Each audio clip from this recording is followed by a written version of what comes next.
పశ్చిమ ఆసియా దేశం ఇరాన్ ఇప్పుడు కొత్త రాజధాని నగరం కోసం చూస్తోంది. కొన్ని నెలలుగా దీనిపై ఆ దేశ అధ్యక్షుడు మసౌద్ పెజాష్కియాన్ మాట్లాడుతున్నారు. ఇప్పుడు అతడి ప్రతినిధి కొత్త నగరం విషయాన్ని నిర్ధారించారు. తెహ్రాన్ను వదిలేసి కొత్త నగరం వైపు దృష్టి పెట్టాలని ఇరాన్ పాలకులు యోచిస్తున్నారు.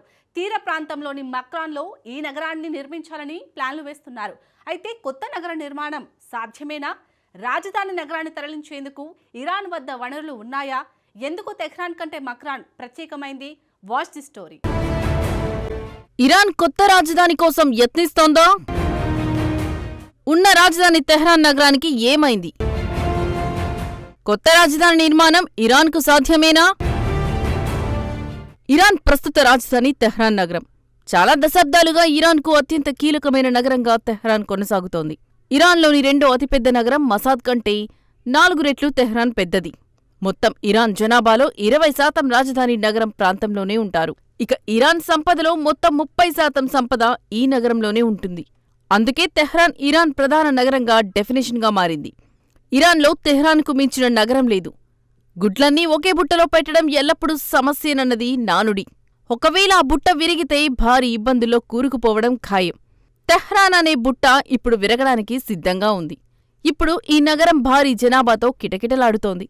ఈ నగర జనాభాకు సరిపడ తాగునీటిని సరఫరా చేయడానికి ఇరాన్కు తలప్రాణం తోకకొస్తోంది. ఇరాన్ మొత్తం తాగునీటిలో 25% తెహ్రాన్కే సప్లై చేయాల్సి వస్తోంది.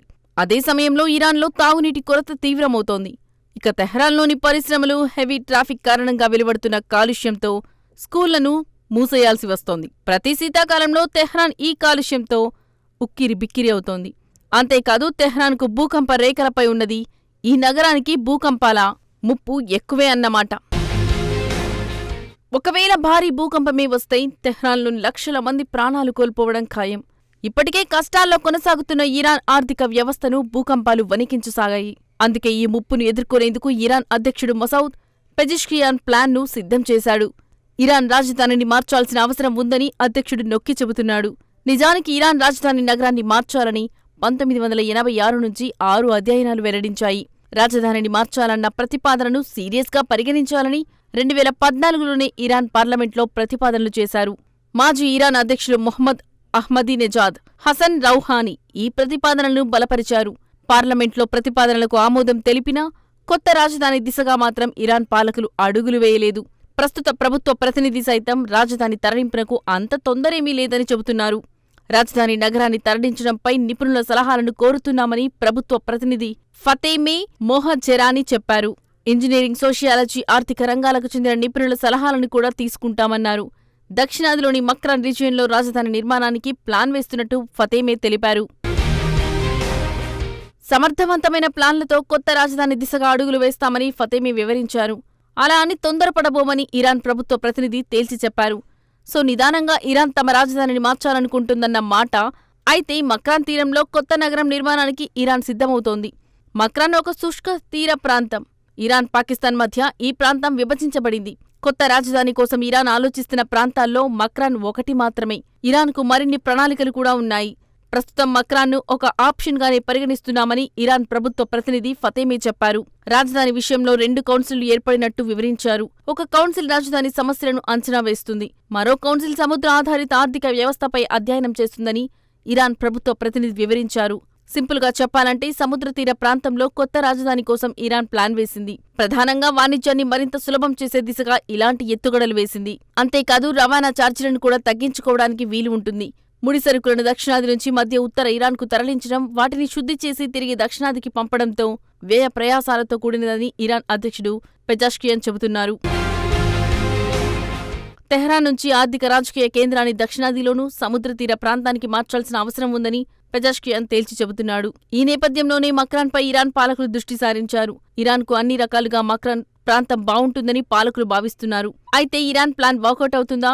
వాస్తవానికి రాజధానిని మార్చడం అన్నది చాలా అరుదుగా జరుగుతుంది. కానీ గతంలో చాలా దేశాలు రాజధానులను మార్చుకున్నాయి. తుర్కియే తన రాజధాని ఇస్తాంబుల్ నుంచి 1920లో అంకారాకు మార్చింది. బ్రెజిల్ సైతం తమ రాజధాని రియో డిజనారో నుంచి బ్రెజిలియాకు మార్చింది. ఈ 2 దేశాల్లో పాత రాజధాని నగరాలు ఆర్థిక హబ్లుగా మారాయి. కొత్త రాజధానులు పాలనకు కేంద్రాలుగా విజయవంతమయ్యాయి. ఈ 2 దేశాల్లో భారీ నగరాలపై ఒత్తిడి తగ్గించాయి.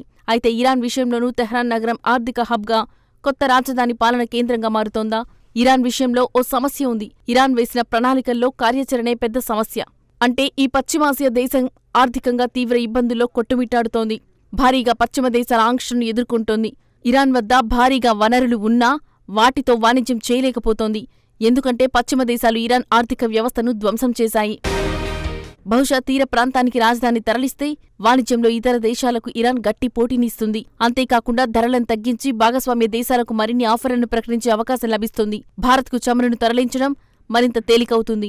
అయితే కొత్త రాజధాని నగరాన్ని ఇరాన్ ఎలా నిర్మిస్తుంది? ఇరాన్కు ఇప్పుడు ఉన్న అతిపెద్ద సవాల్ నిధులే. వాస్తవానికి పెజాష్కియాన్ చెబుతున్న రాజధాని మార్పు అనేది దీర్ఘకాలికంగా మంచి ఫలితాలనే ఇస్తుందన్నంలో ఎలాంటి సందేహం లేదు.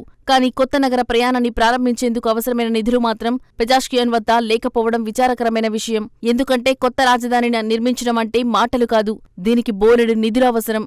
పైగా ఒక నగరాన్ని నిర్మించాలంటే సంవత్సరాలు పడుతుంది. ఆర్థికంగా, రాజకీయంగా అన్ని వనరులను తరలించడం అంత సులువు కాదు.